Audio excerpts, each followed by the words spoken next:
everyone. We'll be starting now, so thank you all for coming today.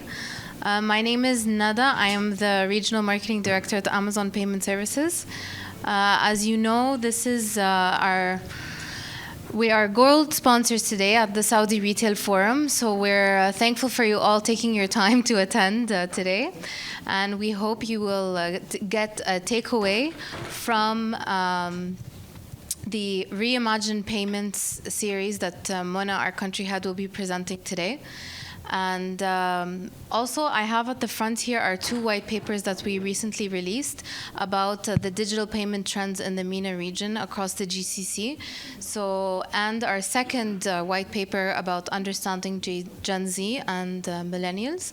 So without further ado, I'll give the mic to Mona to give this intro, and then after we will be taking you all to lunch. Thank you. I think you should also do a quick overview. Sure. Okay, sure. Let's start with that. Would you like to introduce yourself? Thank you. Hi. Hi, everyone. I'm Rojan Georgi. I head the marketplace for Tamimi Markets. So we're into retail business, as most of you guys know. It's a Saudi home brand. We're kind of very strongly getting into the e-commerce part of it. We already have click and collect. And we're very soon coming into the home delivery systems. Currently, we're very strongly partnering up with the likes of Noon, Nana, and much more other partners to ensure that all of you have Tamimi products at your home. So thank you. Thank you so much. عبد الرحمن العقيفي من أسواق التميمي. I handle the e-commerce operations overall in Riyadh and all over the kingdom. And as of today, we have only in the e-commerce as a click and collect. We serve our customers through curbside pickups or drive-through. Very soon, inshallah, we will have our own home delivery. Thank you. Hi, my name is Turan Quetawala. I own a retail brand by the name of Jafar Jeez, which is based in Pakistan. We have 18 stores. 2 of them are in the UAE, and then we have 16 stores in Pakistan. We have a fairly large online business in Pakistan, UAE, UK, as well as the US, Canada. And we do an omni-channel delivery in Pakistan and as well as from the UAE as well through our stores. Yeah, that's pretty much it. Thank you. Hi, good afternoon, everyone. Can you hear me? My name is Avi. I'm the general manager for Circle K. Circle K is a US brand, which is launched in Saudi Arabia and also in the UAE. We have huge expansion plans, and within that whole process, we will be looking at transforming the business through e-commerce as well. I'll hand it over to my boss. Thank you. Afternoon, everyone. My name is Mohammed Adil Anjum. I'm the CEO of Circle K. My colleague has given the background into what Circle K is. So I will just expand on what Avi has just said.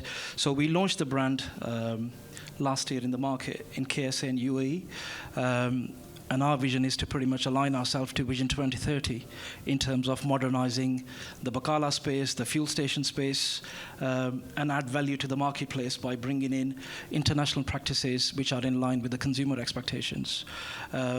Like Avi said, we are planning to launch our omni-channel strategy very soon.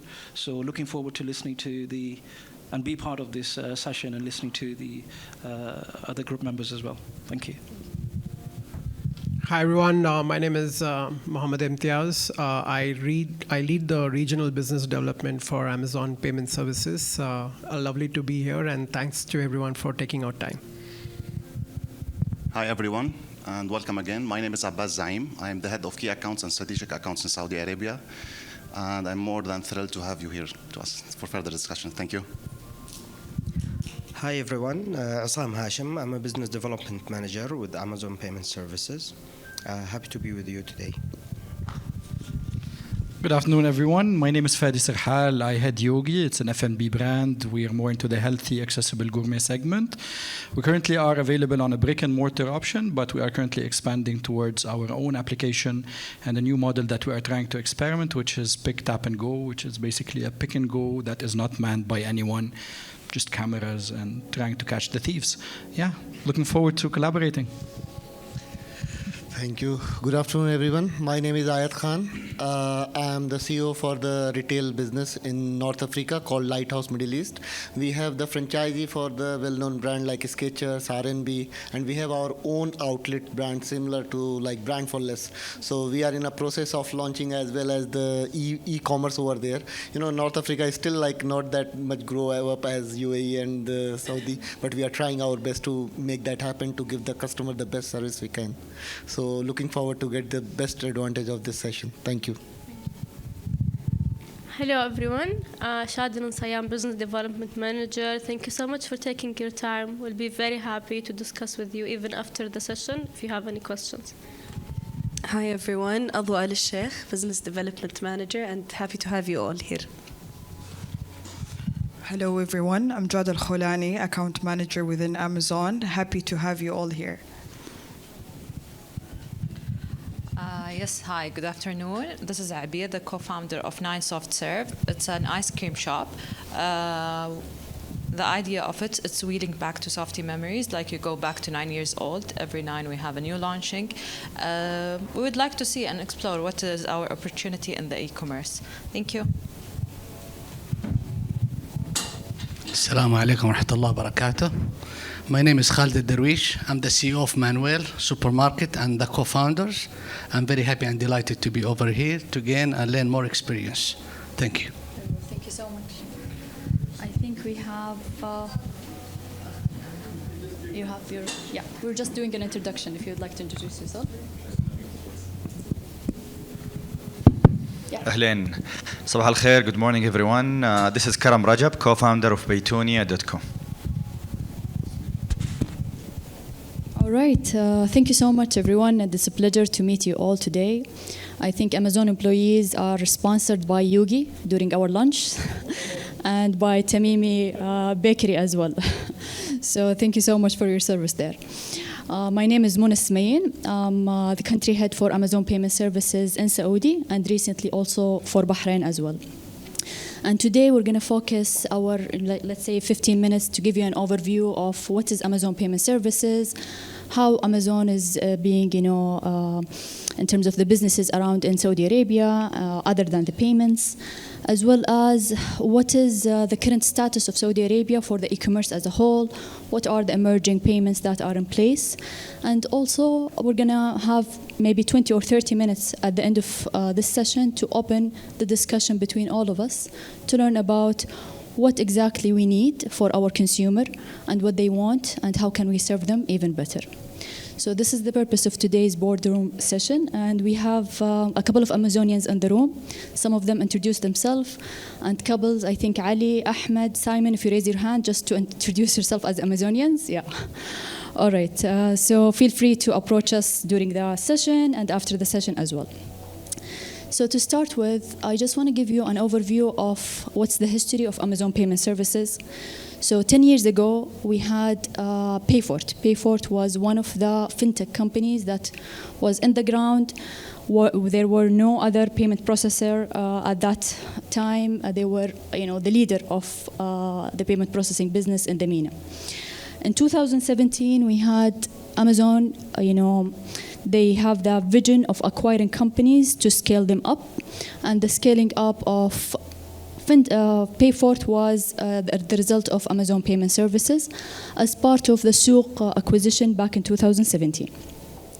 So that happened, and the idea was basically to build on the successful story of what Payfort had, and also to continue that story with Amazon technologies, securities, and standards to serve the market of the MENA. All right, so today we serve.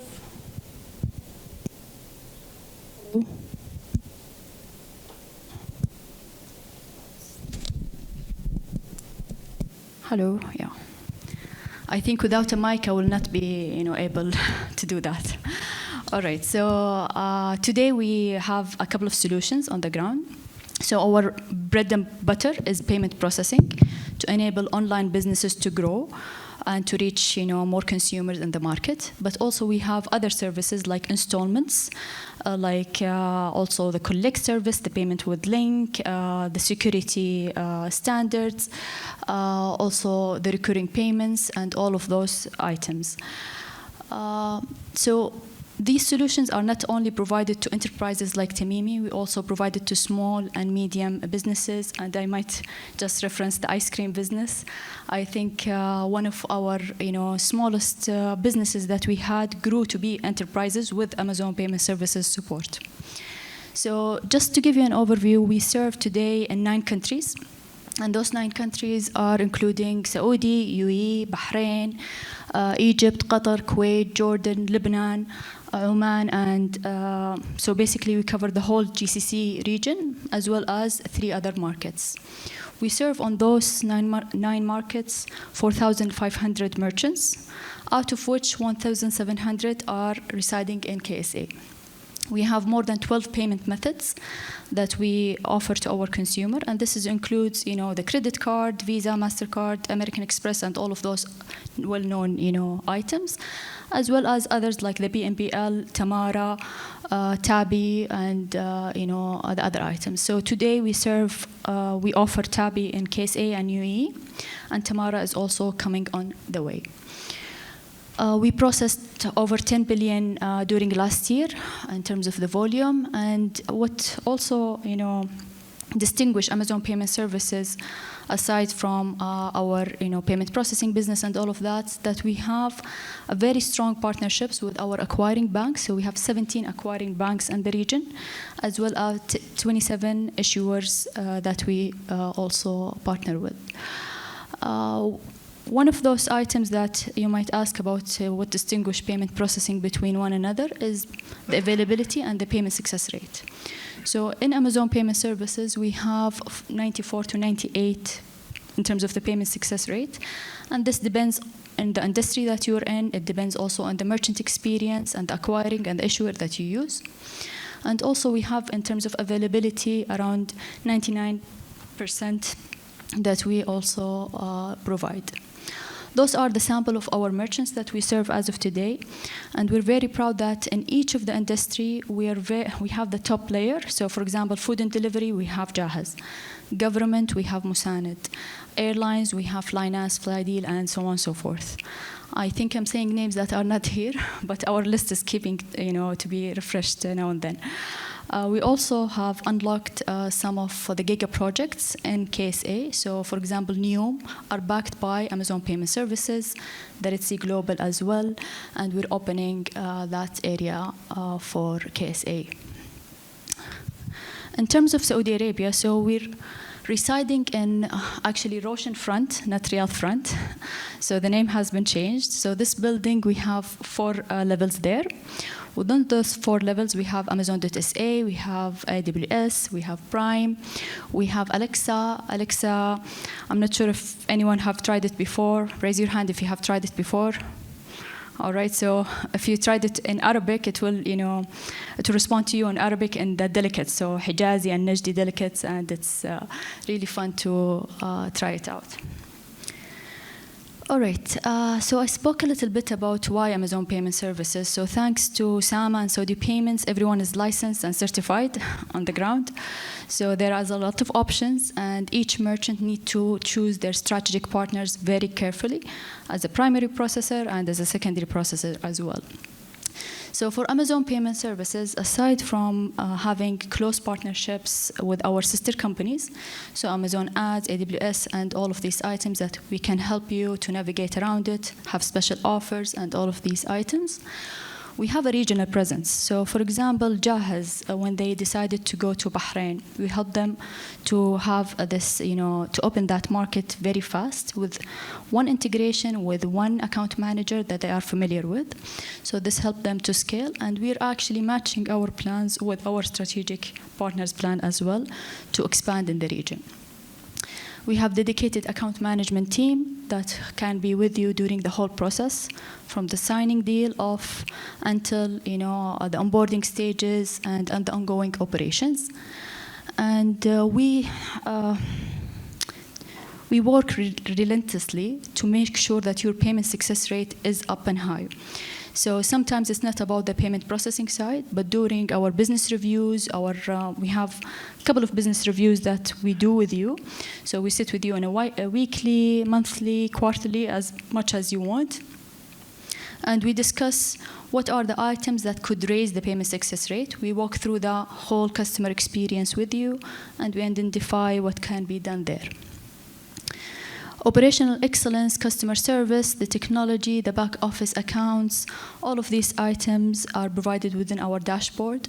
And we have also some of the elements that you could tweak around based on your governance, the internal governance and your internal account segregation in terms of privacy and security and so on. So this is a little bit about Amazon Payment Services, and one of the items that we're working very closely with Saudi Payments and with SAMA to ensure that we're also committed to the Saudi Vision 2030 for the cashless society. So for MEDA 2, we have helped international processors to be certified for MEDA 2, and we worked closely with the local banks and with Saudi Payments to ensure that happened on time. So for MEDA also, we have the new interface, which called the Saudi Payment Gateway Interface. They are working on it to be published during, inshallah, Q1 next year. And this will uplift the experience for the whole merchant that they would like to process with MEDA as a local payment. So Amazon Payment Services are working on that with Saudi Payment as well. We have also, in terms of the 3DS 2.0, the authentication method, we ensure that our banks, our partner banks, are live and to date with the committed date published at that time. But maybe this item, I think if we have a security person in this room or an operational person, they will feel the pain just from reading the line there. But it was a whole story that Amazon helped the banking industry there. We're also partnering with the wallets existing in Saudi Arabia, so STC Pay. We have also YourPay coming next year, and we're working closely to offer this to our merchant who would like to use it as a payment method, and also to see creative ways for them to take advantage of STC Pay wallet. So I'm going to pause here before we move to Saudi Arabia statistics. I put a lot of information about Amazon Payment Services. Some of you are very familiar with the payment processing, so this might be a basic information, and some of you this might be new. But feel free to stop me right now and ask questions, or if you would like to keep it at the end of the session. All right. We have a question. Yeah. Go ahead. Just something that I would like to add regardless that I'm working with Amazon. One of the strict points at Amazon is the reporting part. So we provide you at Amazon reporting insights, plus consultations, plus giving insights about, for example, the industry that you're working in, the imagination of the future, what's coming in terms of either e-commerce or in the payments as well. So I think it's a point that worth mentioning, which is the reporting part. Even if the merchants went out of Amazon, they get back to Amazon because of the reporting part. It's very absolutely. Absolutely. Thank you so much, Amjad, for your input. I think reporting and data insights are very crucial from payment processing standpoint of view. And in terms of our data, we're very detailed, and we're very, we go through the details that our percentages seems a little bit sometimes low. So you cannot compare it apple to apple with other payment processing because of the detailed, information. But thank you so much, Amjad, for that point. Any other question? All right. Okay, so in terms of, if we zoomed out a little bit and we looked into the environment that we live in today, the consumer today does not want only, a payment service. They want safety, efficiency. They want all the payment methods are available at their hand, and they want to choose the payments that they need. And this is coming out from the environment that we live in today. So today, Saudi Arabia, for example, in terms of the growth, we have 7.9 in terms of the real GDP growth, which not only, enriching the businesses that we have in an isolation of what's happening globally. The GCC and Saudi Arabia percentages growth for non-oil, side of businesses have been tremendously growing, along with the total population that we have. So we have over 30 people, out of which 30 million people, not 30, 30 million people, out of which there's a high percentage of those, 50% and more that are less than 35 years old. So those, new generation from Gen Z and millennial, they require, more faster, efficient payments, and they want something that is very innovative. They care more about, even non-touchable payments. They don't want to think about it. So all of this are impacting the way that we're looking into our payments or our environments in terms of Saudi Arabia.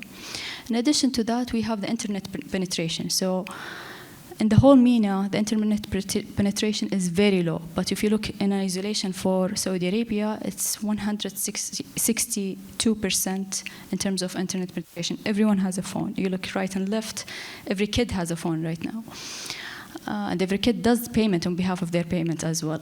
So that's a unique environment. And over 90% of those are using the internet. So those young population, they require different kind of thinking, different kind of business model for us to ensure that we're heading toward the cashless society as a payment processing and as merchants. So since COVID-19, we had an uplift for all of the verticals that are in KSA. So those, whether it's an airline or recreational streaming and so on and so forth, we have seen an uplift and it's continuing to grow as well. If we speak about airline alone, the last year is double the year before, and they are continuing to grow since COVID. So let's speak about some of those sectors that we believe that will continue to grow tremendously. So the first item, I would say government services. So government services now, every account that you need to pay that is residing with the government, you see either Sadat, you see either between government and government, they have switched the whole Ministry of Finance with Tahsil service. So everyone is looking into switching the government services to an electronic side to match the Vision 2030 that we have. Airlines as well, we mentioned it, and in general, recreational services like airline, hospitality, transport, all of these items are uplifting. And tourism is coming also from what we are seeing today, for example, with Riyadh season and with Al-Ula and a lot of these items that are attracting foreign investment and attracting people to visit KSA. We have also the streaming. So the streaming, everyone is switching away from the traditional TV usage, and they are using Prime, they are using Netflix, and you see a lot of Arabic content as well on those channels. So the streaming is something that we see that it will continue to grow as well. And if we looked into the emerging payments in general, so we spoke about, for example, the PNPL, the pay now, pay later. But before that, I would like also to mention omni-channel payments. So omni-channel payments, it's a little bit early for Saudi Arabia, but something that we will see growing as we move ahead. In any conference related to fintech or payments, we see people, continuously talking about omni-channel.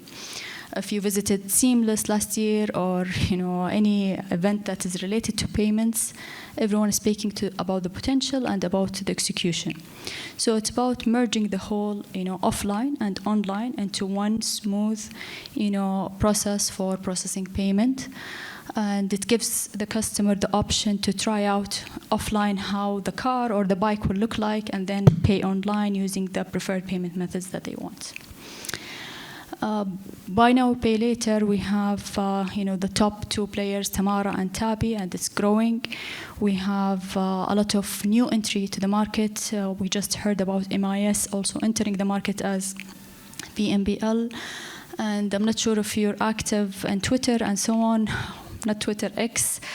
There was a little bit of discussion yesterday about removing some of the expenses for those delayed payments.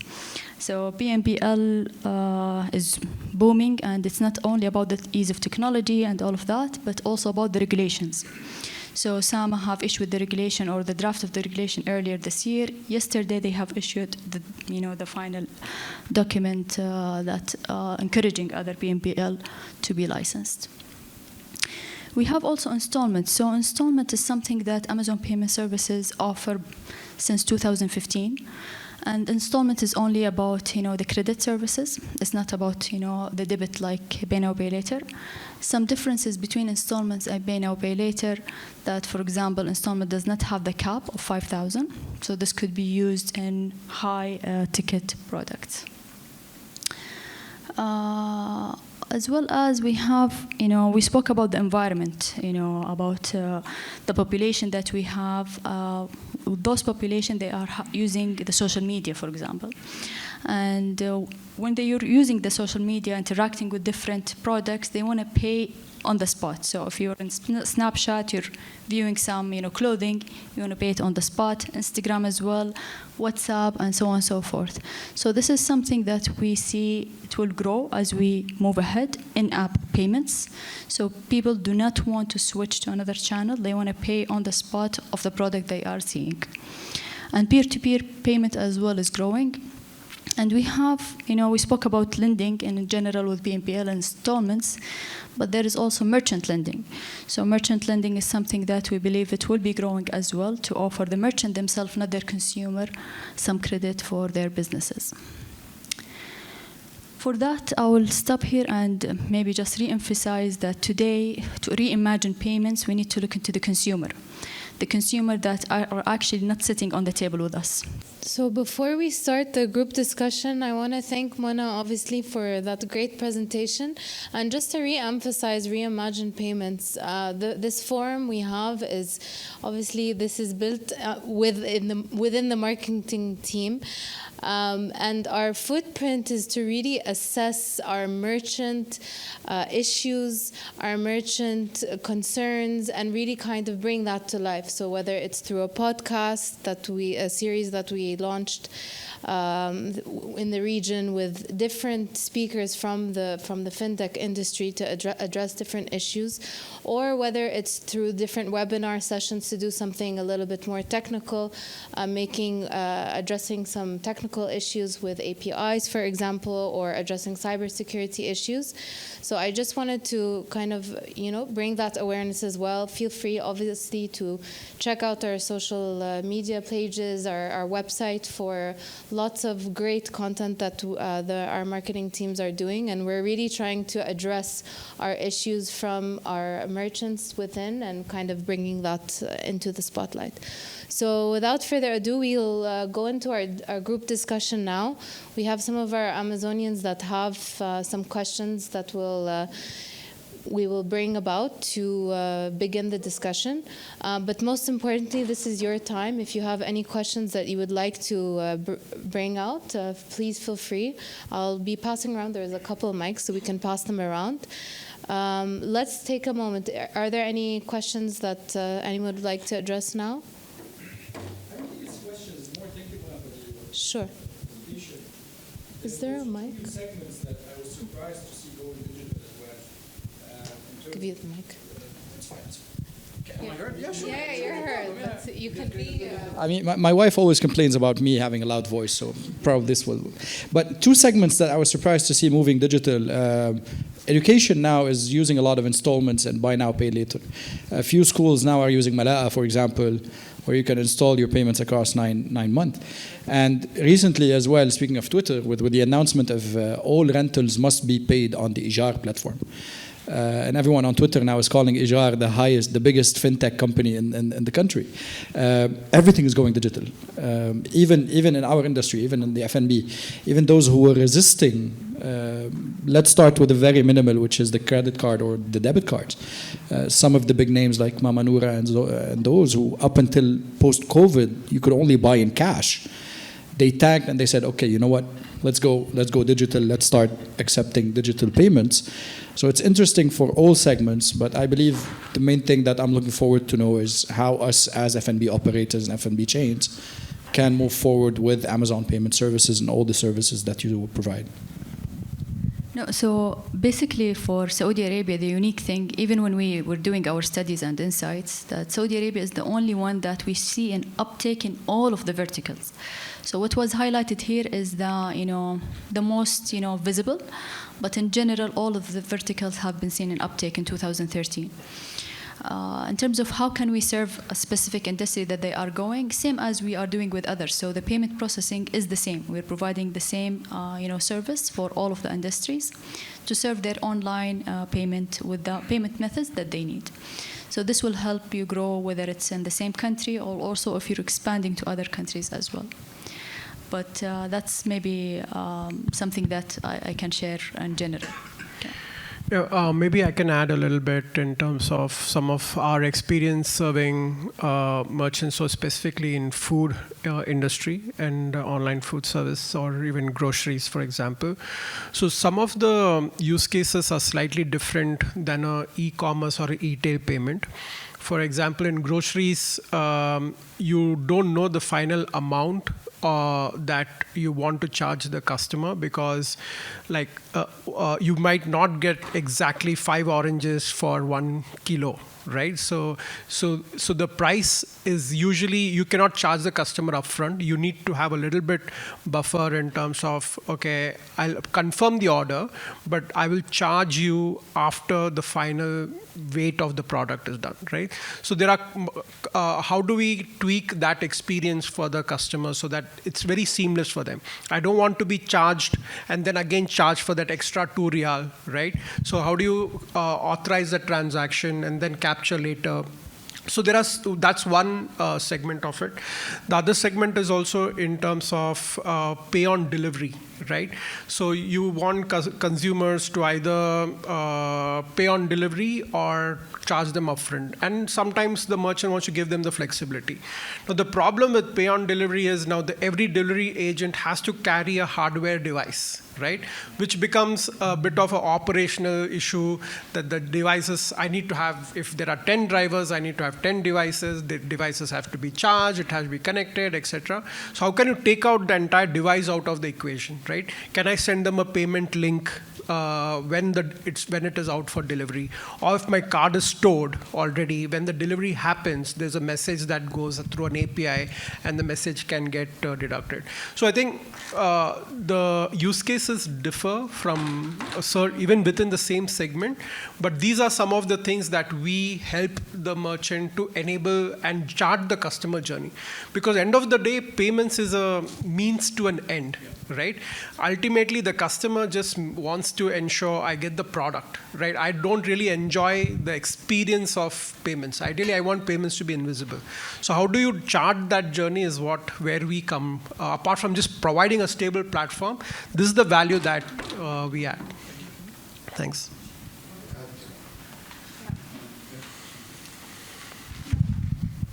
I have Imtiaz Bhai. Thanks for those 2 points. I've got 2 things to add there. One is to payment services as a sustainable option, but coming back to the groceries.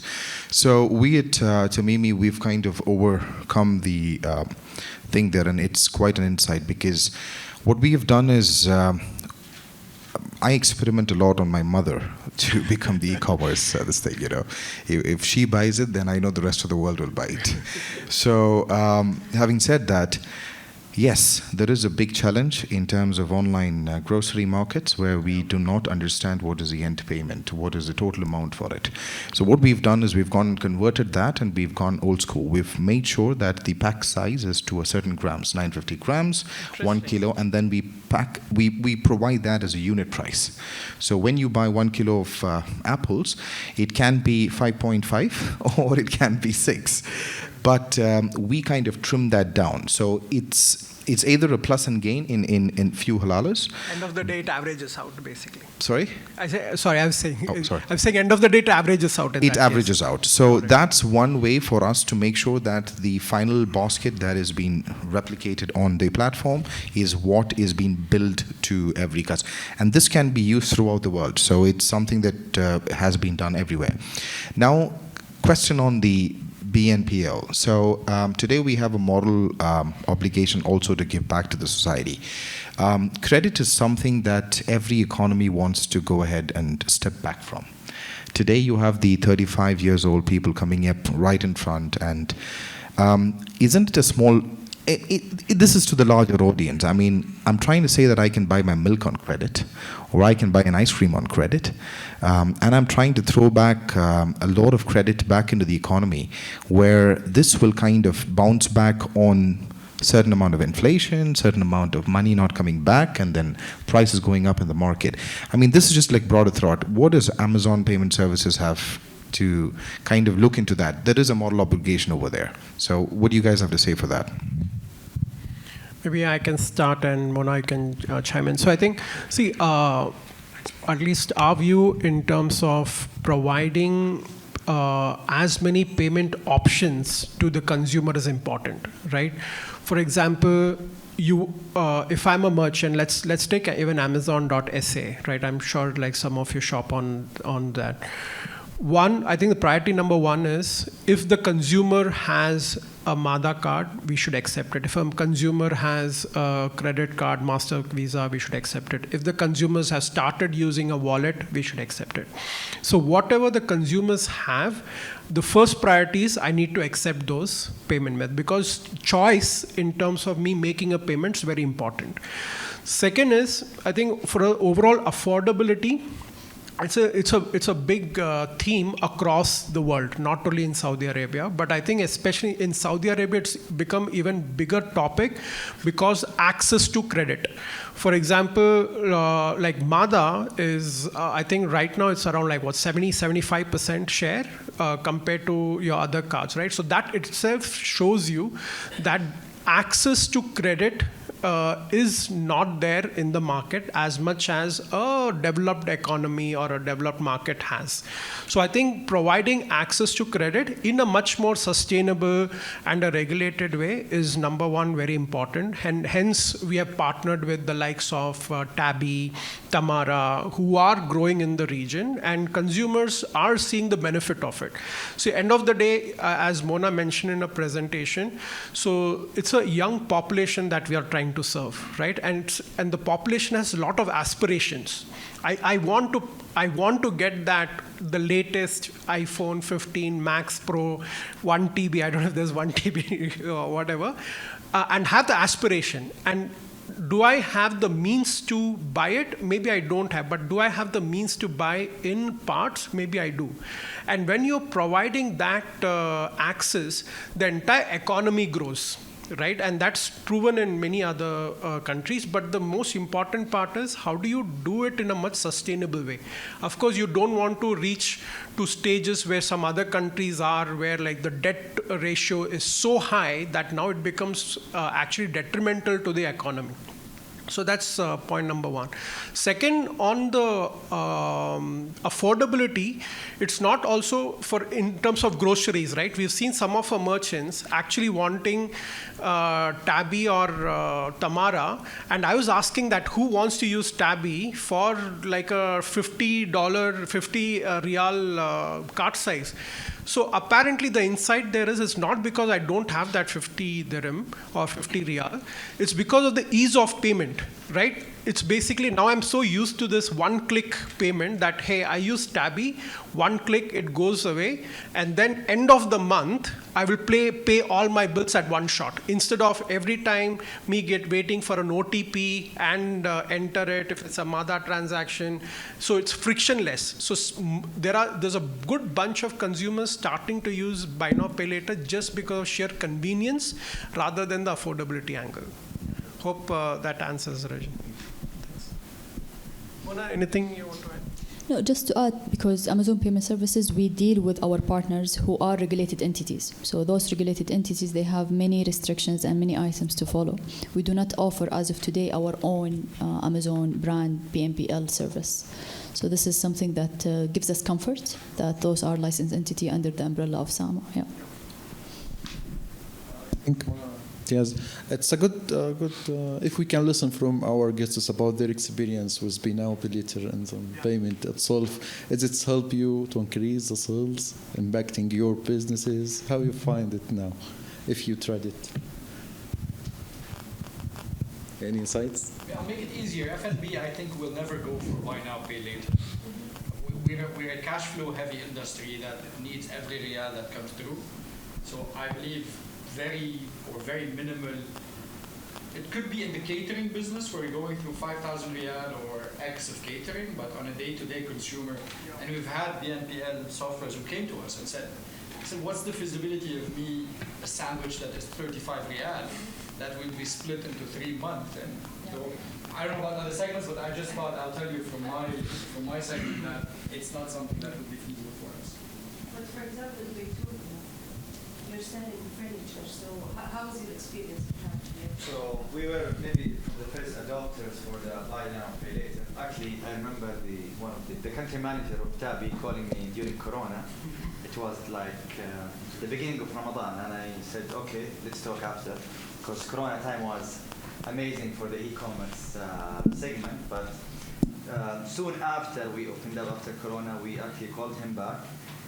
We saw the demand on like customer communicating with us through chat, telephone, في تقسيط, can we install, can we?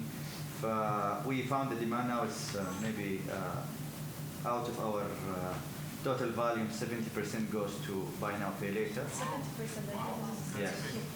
And we're looking for other solution actually to expand. The 5,000 is not enough for furniture. Usually when people... would be a great solution. Which one? The installments that Amazon, we need to talk after. We tried a few merchants, but yeah, we need to find solutions. We actually tried with solution element extra, which is تسهيل. People are adopting that, and people are willing, especially for furniture. But did it become flexible? I remember Tasil earlier in the day, you had to call them, you had to apply, and you had to do all of this to get it done. Yes, it's becoming more easier, but still it's not as buy now, pay later. You need to go through a long process, like 7 or 8 pages form, so it is not very friendly, online friendly. Maybe in branches it's easier and people are willing to take the time, but online still these companies need to work on the customer journey. I think the higher the basket size is, the higher percentage of buy now, pay later payment method. Yes, true. Especially for furniture. We've seen the same thing when it comes to groceries also, especially when it comes to a large Saudi family. When you come in, you take back a shopping cart too. And it's a good billable that comes there about 800 riyals or 2,000. And that's when, and the same thing if you shift it to online or directly at POS, you have the option of then segmenting that basket throughout the month. Adding to what you said, when I moved recently from Dubai, so I was part of the diet program of one of these companies, but never took any effect. But that was on Tabi. So you have the subscription F&B models where the cloud kitchens operate. So they have kind of early started adopted it. And it kind of works wonders for them. So you have a subscription for the whole month and what needs to be delivered to your house on your salads or whatever. And then you pay at your ease. So yeah, I think it's really gaining popularity, but just that the credit check needs to be strong because you don't want the entire, because the aftermath comes back on the retailers. Because we are the cost bearers. It doesn't come down from the consumers. And that's the major challenge. Can we work with companies who can reduce that cost so that we can absorb them? Like grocery is thin, like the chief knows it, and you guys know it's too thin. And off that, if we have to skim it out from there, it's a disastrous game. That's why. Let me ask you a question, Chief. You're good. I think everyone is good. Yeah. As a walking customer, you don't feel there's going to be this and this and this. And as I know, you import a lot of products internationally. People are going to be concerned exactly what they would like to have exactly in the application and the ecosystem. How are we going to avoid all these items? Because, you know, as a supermarket, you not only you sell product, you become a sign and you become the customer and you have to think blah blah. How do you solve that problem when you feel your walking customer taking And as you say, I agree with you, your gross margin getting less and less. What's going to be controlled? Okay, so the data on what she showed is the answer. Today, the experience of going and handpicking and shopping is very few. You have beautiful stores. I appreciate it. And the fact of going into a shop with your family, buying the major baskets is something that the habit resonates. The 35 years old or lesser audience that is coming in, they are too engrossed into their iPhones, too engrossed into the social factors of life. That time is that thing, and e-commerce solves that time. Second, what is your product assortment over there? Definitely not possible. It is the 80-20 ratio.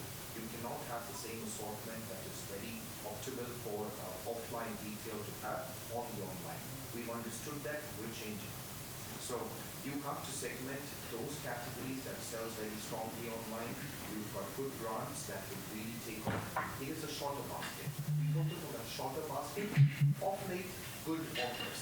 That offer that will drive in those customers. So I think having the assortment fixed by the category team is the most important thing. We've seen that. We've identified the top 40% of the products that needs to be kept online, not the entire, because it will not solve the purpose. For example, if I have a single can of Pepsi online, it's not doable well for us, but if I can sell a pack of 6, because that will get me more. Is that understanding that we have? I appreciate it. I have a question for the groceries, and we do serve groceries now within our operation. If, for example, we have an experience with a customer who's trying to buy, for example, end stock there, okay, and then there are two options for the customer, whether to make the purchase as a single command, okay. And then if in case that stock wasn't there, what is like your current experience? Do you like do refunds or do you use like dual messages? What is your existing experience? Groceries, whatever. Strategy is different, so you can choose who you want to answer. Whatever, please. Actually, you have to make sure 100% the system you have is very strong. We are working for almost above 165 SKU. This is very important. Second of things, if you're going to go online, you make sure you always have available stock. Now, we are facing two issues.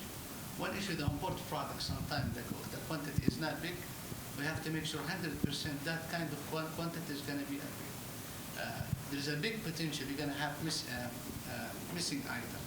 From my perspective, a lot of people, they would like to be online without study 100% in the market. They would like to, I have different theory, different opinion. I don't want to act like I'm Mr. Prosper, but we like to copy each other. But you should have your own identity to do things. For example, you're going to be online, but are you sure? Are you making the right margin? Are you sure the other segment is going to work? Are you sure you would like to choose that one? But back to that subject, because I don't want to take it to other way, because we are talking now about a certain point. You have to have 100% in your system that your item is being available. And you're going to work with them almost, if I'm not, as he said, everybody have different vision and strategy. You should have 85%, make sure you have available item. Or if you don't fly, you will die. Every time the customer gonna look for the item, I'm sorry, you give him, you new generation, actually in our age we are impatient. Just imagine for the new generation. But you're going to lose a customer. Based in this one, I asked him that question because technology making us slim and slim. And in the future, the technology is going to be no store coming to your store. As visionary or whatever they call us, or one of the people, they try to be at least a role model. We have to know what is coming in the future. And it's going to be very difficult. But as I told you, you have to have, for example, 30,000 SKU available in your warehouse, and you should have very strong. And based what he said, has excellent idea. As a retailer and grocery, we are very exhausted because nobody knows the trick of that business as the people do operation, because it costs a lot of money. You just imagine one small store, with 2,000 square meter, and you have only for merchandiser 10 people or 15 people, and you take from my merchandiser 15 people just to apply for that application, because you have to exchange. How much expense you pay? Yeah, it is. People not seeing that we need this, we would like to do this, but are you willing to do this one? Just imagine if this gentleman in front of me said, you have like 100 branch. How many people is going to be behind that? But everybody have different segment, every solution. We have a small vision, like we have the same vision, but it's not. Because of that, it's my personal opinion, my humble opinion, you have to be aware what is coming. Because one flip with the technology, it will shift you in other, and we invest a lot of money as a return. And right now, before, who leading that team is the finance and the operation. Now we need the IT to talk, because the IT, they have language. Salute them. New generation, you like it, you don't like it, I'm going to salute them, and I'm going to respect their opinion, I'm going to accept. You have to have hope and acceptance. Acceptance, if that's the reality, is coming.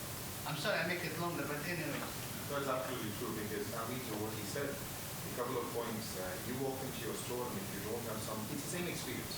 You walk into a store, I want Almarai milk, 2 liters.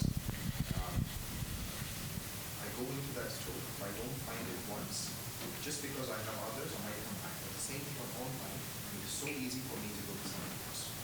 And once gone, customer acquisition back, to get back is expensive. And it is always good, as he said, keep your availability, or if you want to do business online, keep your stock secluded to that. That's You allow me to add one point, I'm Yeah, sorry, and see the trick over here right now. He will sell Marai for what rate? Assume. I'm a crazy guy, for example, assuming I don't want to have a margin.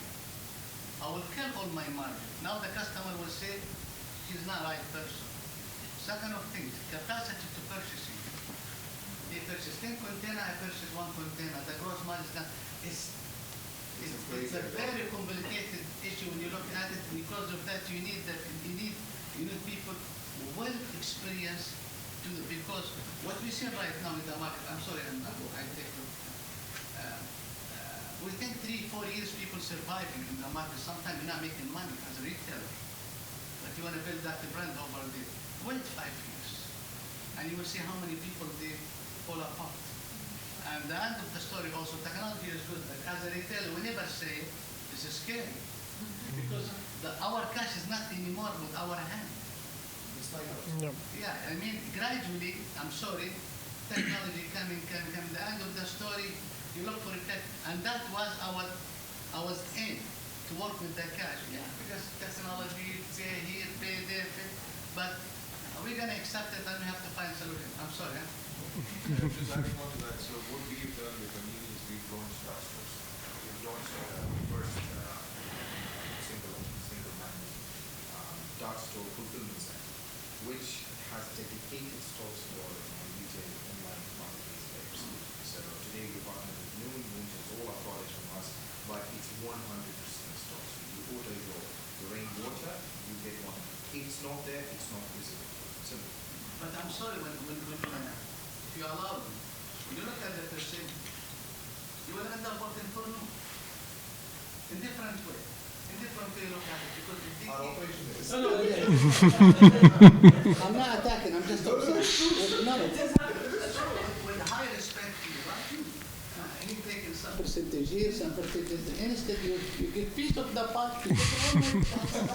So I would say that this is how it goes. No, it is how it goes, but it's how you learn. Yeah, as I'm sorry, let me put it in different way. Certain company, they have a big name with high respect to them, and not put them down. But they don't know nothing about the grocery. And they came to the market and really did fair. They entered this, Habib, this person here running his show as a restaurant. I have no experience. I'll sit next to him and listen to him. But you can be very, everything, who has everything, will do everything. Tell me the truth. Different terminology. They came sometime with it. They're gonna run 133,000 noon for grocery. Good morning. Good morning. He will talk to me about the meat of my vision. Hallelujah. I'm just, but anyway, I said, here's the debate. I'm wrong. No, you're right. My brother. No, I'm wrong, you are right. But this is my point of view. You're absolutely right. See, Noon came in, and I would speak because they're partners. I mean, Noon came in with Noon Daily, and they failed in the market, yeah? That's because an e-commerce company thought of the factor that they would understand how to play with category assortment. No, I'm sorry, that's not a problem. I'm sorry with high respect to you. They came to our, I agree with you, maybe it's happened with you. You come to me, you're gonna get my data. I've been 23 years, I know the items. When I look at the item, I can know it's sellable or not based the therapist and experience. Exactly. You are the agent. You know more, you know what you're doing. You're not become an artist, you know what you're doing. That's your job. You are a specialist. Now, I'm sorry to take you with that. But you're making us nervous with the noon. I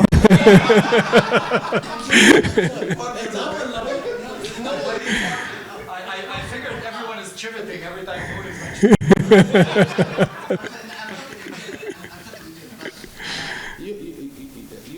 You go to the retailer business and you go to the supermarket and you ask them about their data. After you get the data 4 years, you say you have your own grocery shop. You think I'm willing to give you my data? And I'm sorry, I bring people sitting next to me. They don't understand we're talking about it. Now you're going to tell me what to do in my business? But you have to accept it because they have the system to make us sell. But anyway, beside the point, I'm sorry. No, absolutely. I think it's Yeah, a good I think debate. no, but it's a great debate. In terms, I think we can spend the whole day in terms of how do you do multi-channel commerce versus single format retail. I think shifting gears a little bit to probably fashion retail. You run a fashion retail, so it'll be good to understand from you. From a payment standpoint, what are some of the trends that you are seeing your consumers are asking, and what are you planning for 2024? First of all, I totally agree with, I feel your pain. From fashion point of view, the consumer behavior has shifted dramatically after the pandemic. And from our sales, buy now, pay later is taking approximately up to 45% from our sales. And that shift has grown this year specifically. And that 45%, is that incremental, or is it a shift happening from credit card? Now they were using MADA and now they're using BNP, or is it incremental? MADA is maintaining up to 50%, let's say, and 45, let's say, buy now, pay later, and 5% is COD or cash on delivery. But definitely the buy now, pay later has enhanced the purchase driver for customers. Although I still believe that all the solutions that are happening these days are focusing more on the consumer rather than the merchant. And there, here where I support Mr. Khalid, where the business is, yes, I want to reach more customers, I want to sell more, but at the end of the day, really, where's my money? I'm trying to collect my money by the end of the month from the payment solutions, from the marketplaces, slashing my prices with the percentages, and then at the end of the day, the merchant is taking all of that just for the sake of the customer experience. So just building on that, I really wish business or service providers can also give an added value for the merchant, not just thinking of the end consumer. And that's the main challenge these days, especially that the main driver for purchase became price. Thank you. No, I think that's a great insight. While we all try to put a lens of consumer backwards, in the end, towards the end, I think merchant is the one who's kind of has to run the business as well. And for example, settlements, like how can a payment provider provide you faster settlements instead of like holding the money for a week or so?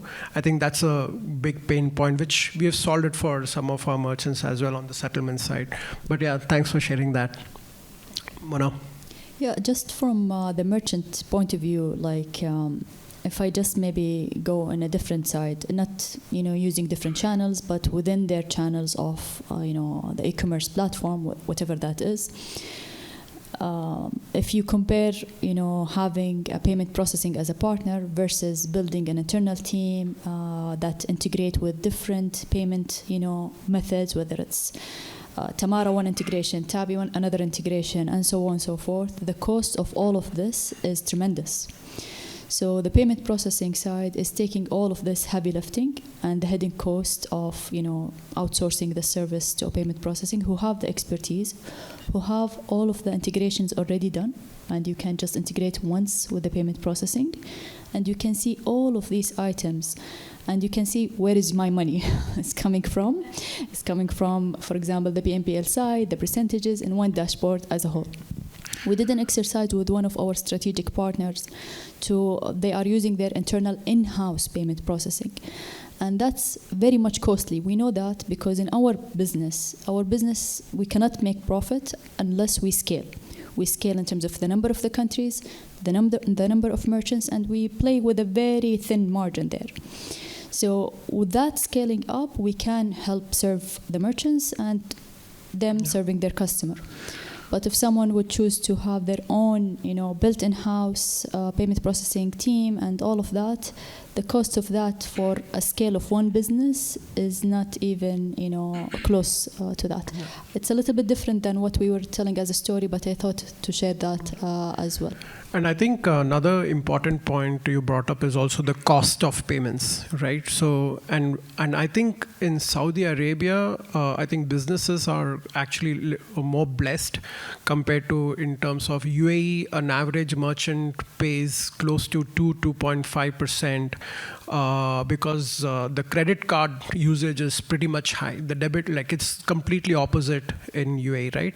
And here I think there are two good things that's happening for the businesses from cost of payments. One, it's a debit card market, MADA, and the regulator is constantly striving to reduce the price on the MADA transactions. I think recently, it was in September, they came up with a new regulations on what's the maximum cap you can now charge merchants. Earlier, there was no cap, right? So the banks, payments providers were charging anywhere between 1.5-2% for MADA transaction. Now it's very clear that you cannot charge merchants more than 1%.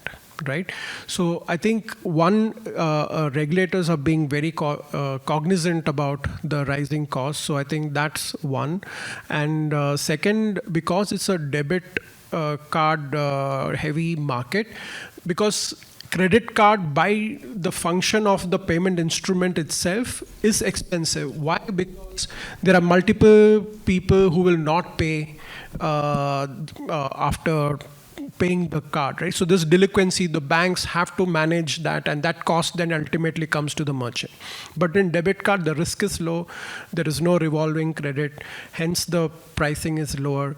I think now the regulators are also talking about launching instant payments where you don't even need a debit card. Just using mobile numbers, you'll be able to do account-to-account transfer, which is happening in other countries, and that the price will become even lower. So I see apart from buy now, pay later, all the traditional payment methods cost for the merchant will keep going lower and lower as the year goes, which is good for the overall economy once again.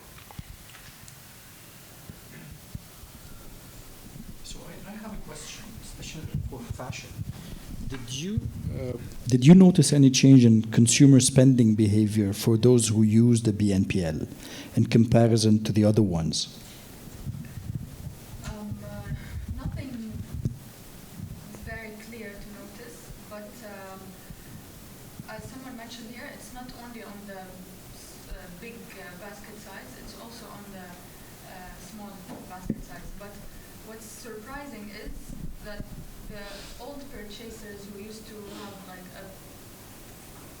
compared to our average basket size, the high basket size purchasers also using who used to buy it or pay it in cash or another, also now depending on buy now, pay later because it's available. So I feel like we're spoiling the consumer. The more we're spoiling, the more better options they have. Of course, they will not feel the value of the product that we give. And slashing the price is something a must now for you to, even if I tell you my main product price is, for example, 500. If I make it 1,000 and slash it, give it to you in 50%, they're gonna be like, wow, it's a nice catch. But if I just put it 500 as is, they will never purchase it. So that's another problem that appeared after the pandemic, just because we're trying to sell. Because the merchant is, what do they call it, desperate to sell. I think this explains that some stores, they have discounts throughout the year. And yeah, it's just, they call it a different name, the end of year sale, the flash sale, the Singles Day, the Black Friday Day. They're creating more and more days or things on the calendar for us to create. So I'll give you an example because they are using this technique from the very long time. And I came working from Landmark Group, Al-Hukair Group, and then I joined them in 2018, and the strategy that they were using, like, okay, their pricing is like this one, and when the customer is entering to their store, when they see this pricing like 3,500 suit and so on, the shirt is like 500 dirham. But when it end up, customer like it, oh, we have an offer like 500 get one free. Customer, then the mindset is already been on the top, and then when they listen, so they got floored up. Oh, with this price I'm getting two suits. Go ahead. So this strategy was going already. What you mentioned, like if you give them like a 200 even, they won't like it. But when you start from like top and then give them the discount, this customer, his mentality is getting changed completely. We run like a buy 3 shirt with a 500. This offer attracts them, and the store in Outlet Mall in Dubai, they do much more than the Dubai Mall store. Yeah. So this is just like because of the offer which is flying, customer is just going over there. So there was one e-commerce company, and they did not know now what sale to put, so they actually put end of reason sale, right? You know, so no more reasons. So I think with that, I think it's been a lovely discussion. Thanks to everyone. I think there's lunch waiting for us after this. So over to you, Nada. Thank you, everyone. It was a great discussion today, and I'm glad we had the chance to open the discussion on multiple different sectors of the business, which is great. We can continue the discussion over lunch downstairs. So please make your way. We'll basically go down the stairs, or you can take the elevator downstairs to the restaurant. Thank you very much. Thank you. Thanks, everyone.